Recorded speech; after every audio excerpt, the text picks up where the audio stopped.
It has been more than a week since the last votes were cast in the 2018 midterms. That was last Tuesday. But still, several big races remain unresolved at this hour. In the state of Florida, recount is ongoing. We're going to have more on that in just a minute. It's a pretty weird story. But perhaps strangest of all is what is happening right now in Georgia. The race for governor of Georgia was tight for months. You probably followed it, but it finished in the end pretty much exactly where the polls predicted it would finish. The Republican, Brian Kemp, defeated the Democrat, Stacey Abrams, by about 1.5 percentage points. In a big state, that is an awful lot of votes.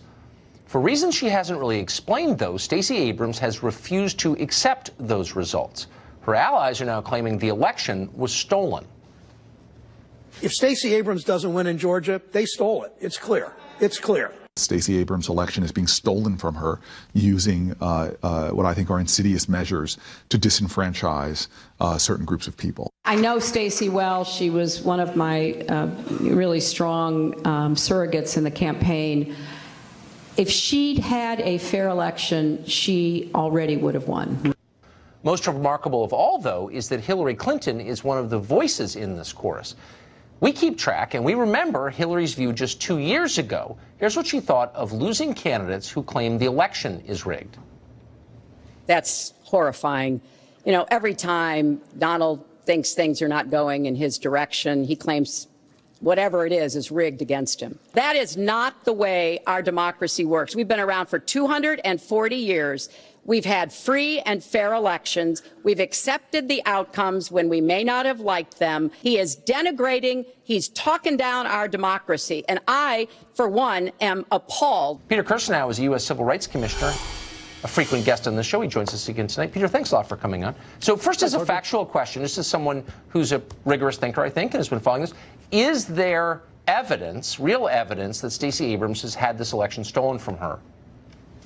There's absolutely no evidence that I think anyone's adduced. But what we're seeing here, I think, is a test run for the 2020 election. It's not merely a test run. They're doing this in this election. They've done it in previous elections, although I will say that I don't think in my nearly 2 decades on the Civil Rights Commission I've seen the intensity of the type of overt and naked racial appeals and identity politics appeals that I've seen in this election cycle. And perhaps you could go back even before the 1957 Civil Rights Act to the Deep South, Orville Faubus, Lester Maddox, George Wallace, and there's a reason for it. There are several reasons for it, but one is it works. And they're trying to delegitimize the election in advance, but it's a test run because think about how difficult it is for your average leftist to try to convince a voter that they should accept their unworkable or somehow nutty, sometimes nutty politics or policy prescriptions versus simply saying that person's a racist, that person's a bad person, all the right-thinking people know that person's a racist, and it has an ancillary effect. That is, it keeps blacks on the Democratic reservation. This is existential for the Democratic Party. They need at least 90% of the black vote just to be competitive, and even 90% plus of the black vote.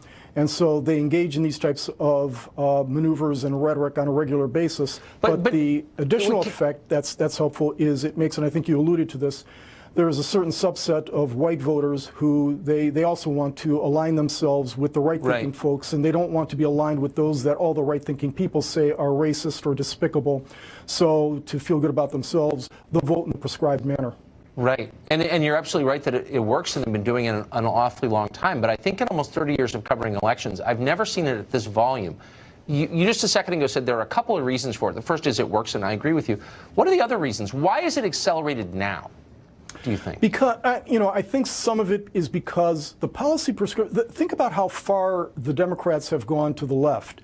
And it's difficult to get more than a certain percentage of voters to align themselves with those kinds of policy prescriptions.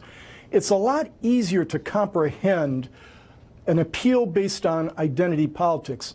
If, for example, what's her name, Alexandria Cortez were to go out and try to convince a voter how it is that extending Medicare to all or free college tuition is not going to bankrupt the economy, even most obtuse voter is going to laugh her off of the stage. Right.